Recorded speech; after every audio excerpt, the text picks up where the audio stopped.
প্রতিদান বা মিলে সরকারের উৎখাতের চেষ্টা করলেও জনগণের সাড়া পাচ্ছে না বললেন প্রধানমন্ত্রী। ভোটাধিকার নিশ্চিত করেই ক্ষমতায় সরকার।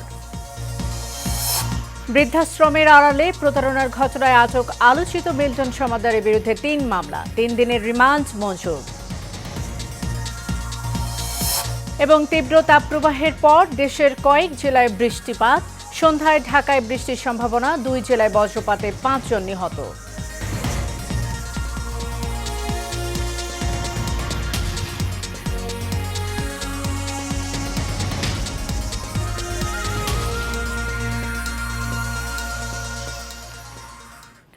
স্বাগত এশিয়ান নিউজের সাথে আছি সাবরিনা জিয়া। এতক্ষণ শুনছিলেন বিআরবি কেবল ইনব্রসেস লিমিটেড সংবাদ শিরোনাম। এবার চলে যাব পুরো খবরে। জনগণের ভোট দেওয়ার অধিকার নিশ্চিত করেই বর্তমান সরকার বারবার ক্ষমতায় এসেছে বলে মন্তব্য করেছেন প্রধানমন্ত্রী শেখ হাসিনা। দুপুরে গণভবনে থাইল্যান্ড সফর নিয়ে আয়োজিত সংবাদ সম্মেলনে একথা বলেন তিনি। এ সময় তিনি জানান, বাংলাদেশের সাথে থাইল্যান্ডের যে চুক্তি হয়েছে এর ফলে অর্থনৈতিক এবং আর্থসামাজিক উন্নয়নে বড় প্রভাব ফেলবে। কাউসার আহমেদের রিপোর্টে দেখুন বিস্তারিত। সম্প্রতি প্রধানমন্ত্রীর থাইল্যান্ড সফর নিয়ে গণভবনে এক সংবাদ সম্মেলনের আয়োজন করা হয়। বক্তব্যের শুরুতেই থাইল্যান্ড সফরের আদ্যোপান্ত তুলে ধরেন সরকার প্রধান। তবে সংবাদ সম্মেলনের বেশি সময়ই দেশের রাজনৈতিক পরিস্থিতি, উপজেলা নির্বাচন নিয়ে প্রশ্ন করেন সাংবাদিকেরা। আপনি অনেকগুলো প্রাপ্তির কথা বলেছেন, অনেক বিষয়ে আলোচনা করেছেন। এ সময় দেশটির সাথে হওয়া চুক্তির বিষয়ে কথা বলেন প্রধানমন্ত্রী। জানান, এই চুক্তির মাধ্যমে দুদেশের সম্পর্কের নতুন মাত্রা যোগ হয়েছে। বিশেষ করে আমাদের সার্বিক উন্নয়নের ক্ষেত্রে, যেমন আমাদের কতগুলি গোল জাতিসংঘ ঘোষিত, যেটা SDG 2030, সেই বিষয়গুলি আমরা সবসময় গুরুত্ব দিচ্ছি, কারণ আমরা ওটা অর্জন করতে চাই। পাশাপাশি আর্থসামাজিক উন্নয়নের ক্ষেত্রেও আমি মনে করি যে আমাদের আঞ্চলিক সহযোগিতা খুব বেশি প্রয়োজন এবং যোগাযোগটা বেশি প্রয়োজন।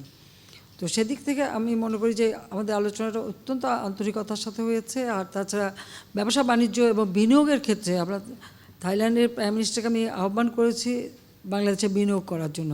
প্রধানমন্ত্রীর বিশ্ব শান্তি প্রতিষ্ঠায় বিশ্ব নেতাদের আহ্বান জানিয়ে ফিলিস্তিনের পক্ষে আন্দোলন করা আমেরিকার ঘটনায় ক্ষোভ প্রকাশ করেন।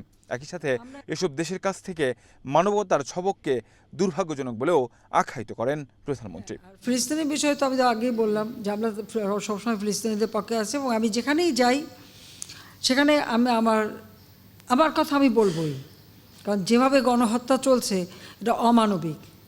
আর সবথেকে বড় কথা, আপনারা দেখেছেন যে আজকে 900 ছাত্র, তারা নাকি ছাত্রছাত্রী মানে প্রফেসর থেকে শুরু করে সব গ্রেপ্তার হয়েছে এই আন্দোলন করার জন্য একমাত্র আমেরিকায়। আর এটা নাকি গণতন্ত্রের একটা অংশ, সেটা আমাদের শুনতে হয়। জনগণই আওয়ামী লীগের শক্তি উল্লেখ করে সরকার প্রধান বলেন, যারা সরকার উৎখাতের ষড়যন্ত্র করছে তারা দেশের উন্নয়ন চায় না। মুক্তিযুদ্ধের বিজয় থেকে শুরু করে এই নির্বাচন সবকিছু কিন্তু সেটা প্রমাণিত। কাজে এখানে জনগণের ইচ্ছার প্রতিফলনটাই ঘটেছে। এখন যারা গণতন্ত্র নাই, ভোটের অধিকার নাই বলে, তারাই তো ভোটের অধিকার মানুষের কেড়ে নিয়েছিল, এটাই তো তারা ভুলে যায়। আর অনেকেই নানা ধরনের কথা বলে। আজকে কেউ উন্নয়নটা চোখে দেখে, কেউ দেখে না, নাও দেখতে পারে, কারণ তাদের হয়তো উন্নয়নের ফর্মুলা ভিন্ন।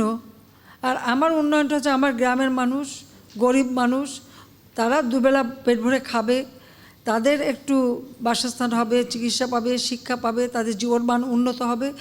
আপনারা সাংবাদিক, আপনারাই বলেন, বেশি দিন না, 15 বছর আগে দেশের অবস্থাটা কী ছিল। এক প্রশ্নের জবাবে প্রধানমন্ত্রী বলেন, পণ্যের দাম একটু বাড়লেই অনেক বড় করে গণমাধ্যমে প্রচার করা হয়, এটা ঠিক না। বলেন, কম বেশি বিশ্বের সব দেশেই এখন মুদ্রাস্ফীতি চলছে। কারসাজি করে, এটা ঠিকই, হোল্ডিং করে রাখে, মজুত করে রাখে, নষ্ট হয়ে যায়, পচে যায়, তারপরেও দেখা যাচ্ছে মজুত করে রেখে কৃত্রিমভাবে দাম বাড়ানোর একটা চেষ্টা করে। এ বিষয়টা কিন্তু আমাদের নজরে এসেছে। Kawsar Ahmed, Asian television, Dhaka. Child and old age কেয়ারের প্রতিষ্ঠাতা মিল্টন সমাদ্দারের বিরুদ্ধে মৃত ব্যক্তির দাফন সংক্রান্ত সঠিক তথ্য ও ভুয়া মৃত্যু সনদ বানানোর সিল সার্টিফিকেট ও মানব পাচারের অভিযোগ পেয়েছে গোয়েন্দা পুলিশ। তার বিরুদ্ধে মিরপুর থানায় 3টি মামলা করা হয়েছে। তাকে অধিকতর জিজ্ঞাসাবাদের জন্য 7 দিনের রিমান্ড চাওয়া হলে আদালত 3 দিনের রিমান্ড মঞ্জুর করেন। বিস্তারিত দেখুন রকিব মানিকের রিপোর্টে। মানব সেবার নামে প্রতারণার আরেক নাম মিল্টন সমাদ্দার। সোশ্যাল মিডিয়ায় নিজের মানব সেবার বিভিন্ন চিত্র পোস্ট করে রাতারাতি খ্যাতি অর্জন করেন। এই মিল্টন সমাদ্দারের আশ্রমের ভয়ঙ্কর তথ্য পেয়েছে গোয়েন্দা পুলিশ। তার বিরুদ্ধে অভিযোগ উঠেছে আশ্রমে মারা যাওয়া ব্যক্তিদের কিডনি চুরি, অনাথ শিশুদের বিক্রি, এমনকি অমানবিক নির্যাতনের। লাশ দাফন করার যে পুলিশের যে সিটি কর্পোরেশনের যে অনুমোদনটা সে তো নেই না, সে নিজেই তো লিখে সাইন করে এই কাগজপত্র সিলগুলি আমরা তার কাছ থেকে উদ্ধার করেছি। মিল্টন সমাদ্দারের বিরুদ্ধে ওঠা বিভিন্ন অভিযোগ আমলে নিয়ে মিরপুর থানায় 3টি মামলা দায়ের করা হয়েছে। প্রাথমিকভাবে আমরা মনে করি যে মামলাটা রুজু হয়েছে, সে যে ওই নিজেই সিল মেরেছে, নিজেই স্বাক্ষর করেছে, রাতের অন্ধকারে লাশ দাফন করেছে, এটাতে সদুত্তর দিতে পারে নাই। আর কেউ যদি তার স্ত্রীর বিরুদ্ধে স্পেসিফিক অভিযোগ থাকে, মামলা করে, সেই প্রেক্ষিতে তাকে আমরা গ্রেপ্তার করব। তবে তদন্তের স্বার্থে আমরা যখন রিমান্ডে আনবো তখন তার স্ত্রীকে আমরা মুখোমুখি করব। অপকর্মের সঙ্গে যদি আরও কেউ থাকে তাদেরকেও গ্রেফতার করা হবে বলে জানান গোয়েন্দা প্রধান।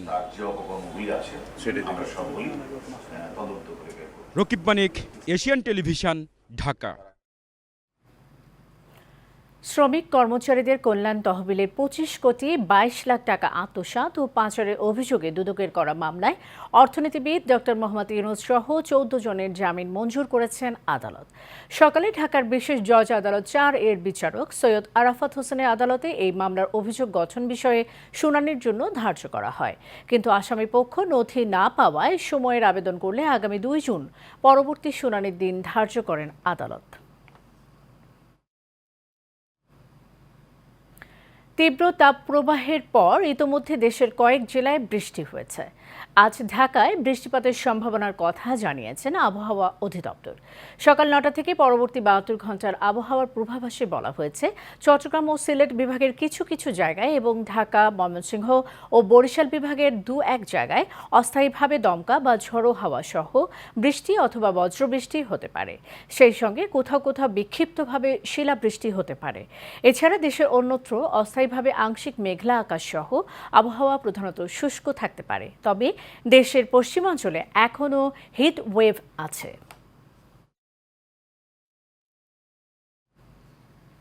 অবশেষে চট্টগ্রামে শুরু হয়েছে বহুল প্রতীক্ষিত স্বস্তির বৃষ্টি। আজ বৃহস্পতিবার সকাল 9টার দিকে চট্টগ্রামের কিছু কিছু স্থানে বজ্রসহ বৃষ্টি শুরু হয়। এর আগে গতকাল বুধবার রাতেও কিছু কিছু জায়গায় হালকা বৃষ্টি হয়। বৃষ্টির ফলে জনমনে স্বস্তি নেমে আসে, যদিও বৃষ্টির স্থায়িত্ব ছিল অল্প সময়। তীব্র তাপপ্রবাহে ধুঁকতে থাকা মানুষ বৃষ্টি দেখে উচ্ছ্বসিত হয়ে পড়েন। পতেঙ্গা আবহাওয়া দপ্তরের আবহাওয়াবিদ আব্দুল বারেক জানান, গতকাল দিবাগত রাত 2:30-3টার দিকে প্রথম এক দফা সামান্য বৃষ্টি হয়। মূলত এটা কালবৈশাখী জনিত বৃষ্টি। এই বৃষ্টির পরিমাপ ছিল 1 মিলিমিটার। চট্টগ্রামে আজ সর্বনিম্ন তাপমাত্রা রেকর্ড করা হয়েছে 26.5 ডিগ্রি সেলসিয়াস। গতকাল সর্বোচ্চ তাপমাত্রা ছিল 35.2 ডিগ্রি সেলসিয়াস। সকাল 6টায় বাতাসের আর্দ্রতা ছিল 84%।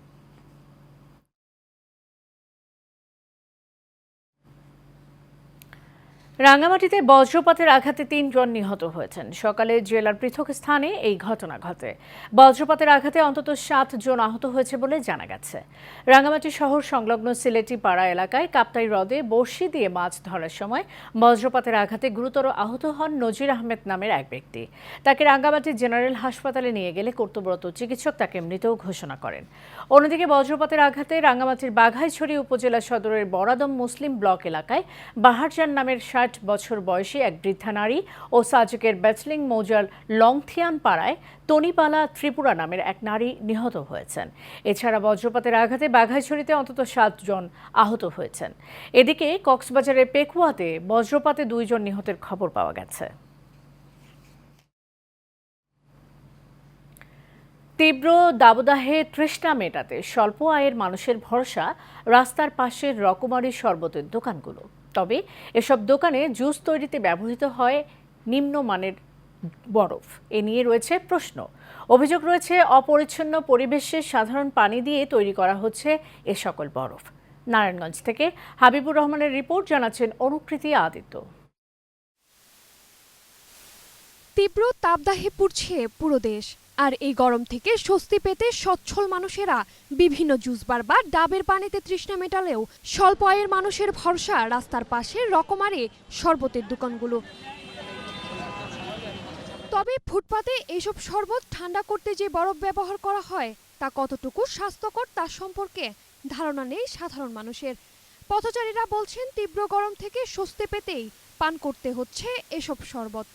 গরমের মধ্যে এটা তো যাচাই করি না যে এটা ভালো পানি নাকি ভালো বরফ কিনা বা খারাপ, এটা জাস্ট পরিস্থিতির শিকার হয়ে খাইতে হইতাছে। সেই ওয়েদারে এখন আমরা না পারতে এগুলো খাওয়া হইতাছে। গরমে মানুষ অস্থির, রাস্তায় রাস্তায় এখন মানুষ ঠান্ডা যা পায় তাই খায়, লেবুর শরবত, বরফের শরবত, ফলের শরবত।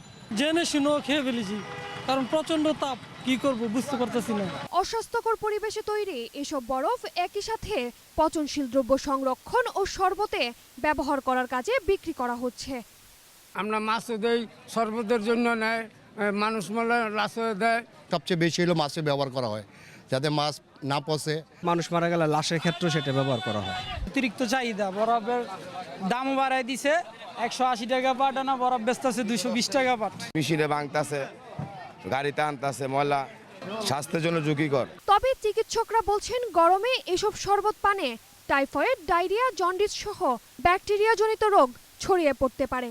এই শরবত পান করার ফলে কিন্তু সে পক্ষান্তরে ডায়রিয়ার জীবাণু সহ বিভিন্ন ধরনের জীবাণু গ্রহণ করতেছে, যার ফলে বাইরের খাবারটা খাওয়া যাবে না। কোন পানি দিয়ে তৈরি হচ্ছে সেটা খেয়াল করতে হবে, যে সেটা কি আপনার মিনারেল ওয়াটার দিয়ে তৈরি করা হচ্ছে, বিশুদ্ধ পানি দিয়ে তৈরি করা হচ্ছে না অন্য কিছু। সো এই জিনিসগুলো খেয়াল করেই আমাদেরকে বাইরের জিনিস সেবন করতে হবে।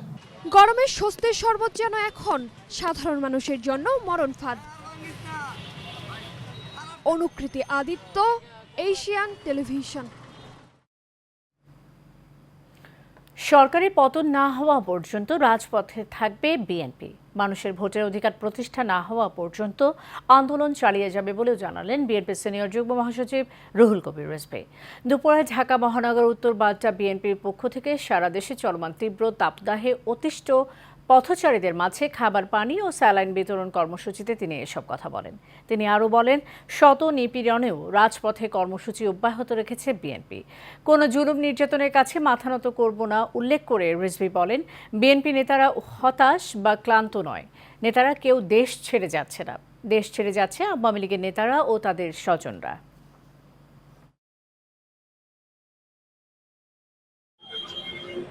অপরাধীদের কোনো কাজের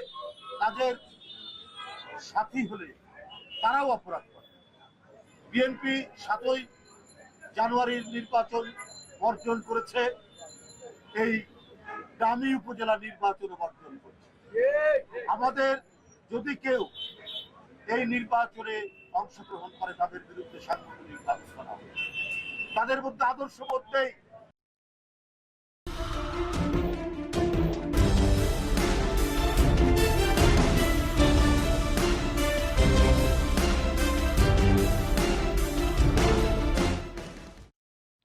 হবিগঞ্জে মাধবপুরে ট্রাকের সঙ্গে প্রাইভেট কারের সংঘর্ষে ঘটনাস্থলে 5 জন নিহত হয়েছেন।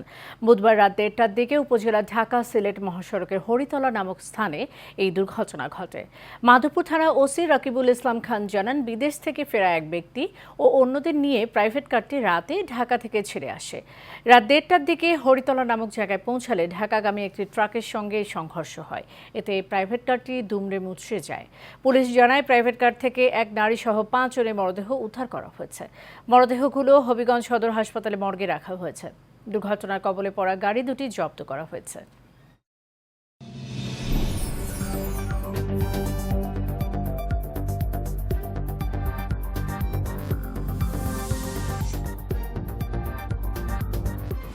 HM Expert B500 CWR স্বাধীনতার সুবর্ণ জয়ন্তীতে নতুন বাংলাদেশ গড়ার প্রত্যয়। HM Steel B500 CWR।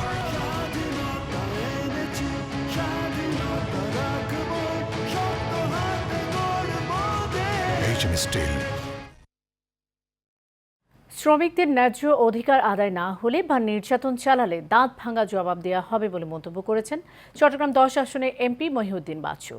জাতীয় শ্রমিক দিবস ও আন্তর্জাতিক দিবস উপলক্ষে চট্টগ্রাম বিভাগীয় নির্মাণ শ্রমিক ইউনিয়ন ও মহানগর কমিটির উদ্যোগে আলোচনা সভা ও সাংস্কৃতিক অনুষ্ঠানে একথা বলেন তিনি। নগরীর মুরাদপুর মোড়ে হাজী নুরুল আমিনের সভাপতিত্বে ও নূর মোহাম্মদের সঞ্চালনায় উপস্থিত ছিলেন ৮ নম্বর শুল্কবহর ওয়ার্ড কাউন্সিলর মোর্শেদ আলম, মানবিক পুলিশ সদস্য শওকত হোসেন সহ আরও অনেকে।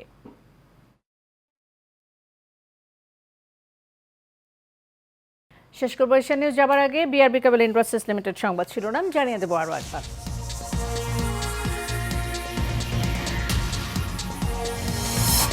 অতি জানমাম মিলে সরকার উৎখাতের চেষ্টা করলেও জনগণের সাড়া পাচ্ছে না বললেন প্রধানমন্ত্রী। ভোটাধিকার নিশ্চিত করেই ক্ষমতায় সরকার। বৃদ্ধাশ্রমের আড়ালে প্রতারণার ঘটনায় আটক আলোচিত মিল্টন সমাদ্দারের বিরুদ্ধে ৩ মামলা, ৩ দিনের রিমান্ড মঞ্জুর। এবং তীব্র তাপপ্রবাহের পর দেশের কয়েক জেলায় বৃষ্টিপাত, সন্ধ্যায় ঢাকায় বৃষ্টির সম্ভাবনা, 2 জেলায় বজ্রপাতে 5 জন নিহত। এশিয়ান নিউজের পর্যন্ত পরের সংবাদ দেখার আমন্ত্রণ রইল। ধন্যবাদ সাথে থাকার জন্য।